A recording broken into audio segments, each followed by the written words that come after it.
بسم الله الرحمن الرحيم. السلام عليكم ورحمة الله وبركاته. ازيكم يا حبايبي؟ عاملين ايه؟ يا رب دايما دايما دايما تكونوا بخير وفي اتم صحة وفي اسعد حال ان شاء الله. هنعمل مع بعضنا كده كبسة اقتصادية في متناول الايد اي حد. اهو حطينا معلقة كبيرة سمنة، اي سمنة عندك، سمنة بلدي، زيت، اللي يريحك حطيه. معانا بصلتين هنحطهم،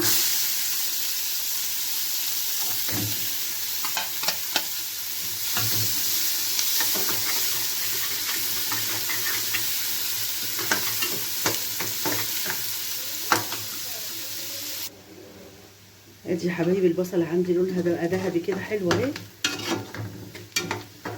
هحط عندي بقى قوانص بتاعتي اهي، دي قوانص بس، طبعا غسلها بالليمون.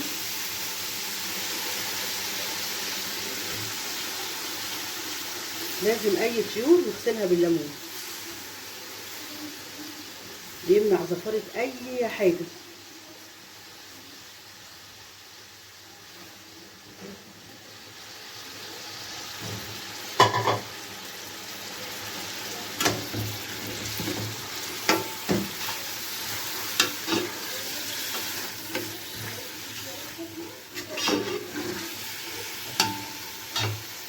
هشوح بقى القوانص بتاعتي كده في البصله مع السمن، ونحط التوابل بتاعتنا. التوابل بتاعتنا بقى ايه؟ 7 بهارات، معلقه حلوه كبيره كده، نحط كمان نص. الفلفل الاسود ده طبعا اساسي.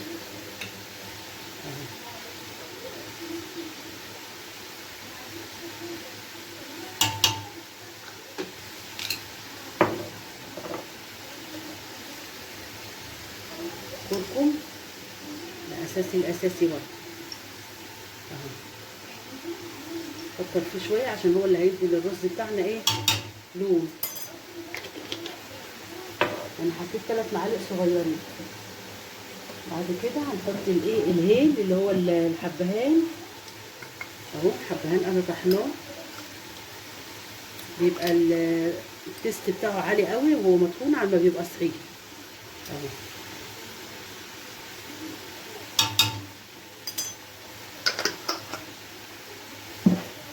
بعد كده هنحط بقى البابريكا. حط الاول توم بودره وبصل بودره اهو.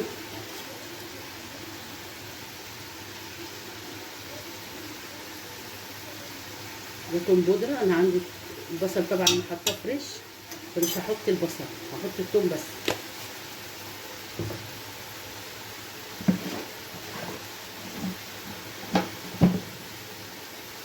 ادي البابريكا بتاعتي،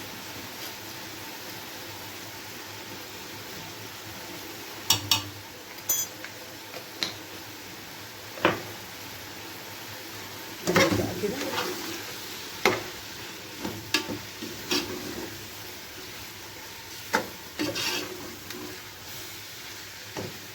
الله الله الله الله على الريحه يا جماعه، ريحه ما شاء الله. صحه وهنا يا رب لليل.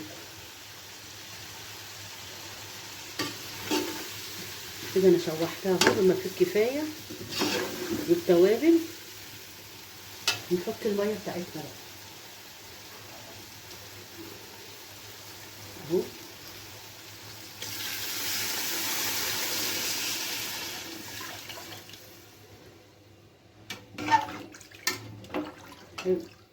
سيبها بقى لما تستوي معانا نشوف هنعمل ايه تاني. ادي يا حبايبي انا حطيت الرز بتاعي اهو بعد ما خلاص القوانص بتاعتي استوت اهو. حطيت التوابل زي ما انتوا شفتوا كده. ده رز بسمتي، عايزه تحطي رز بلدي حطي، الرز اللي يعجبك حطيه اهو. حطينا طبعا البسمتي بيبقى الميه ضعفه، البلدي بيبقى الميه قده وشويه وشويه صغيره كده. هنسيبه بقى كده لغايه بامر الله ما يتشرب. ادي يا حبايبي عملنا احلى رز ومش مكلف خالص، وصحة وهنا يا رب للي ياكل. افتكروني بدعوة حلوة لاختكم ام يوسف، واحلى لايك من ايديكم.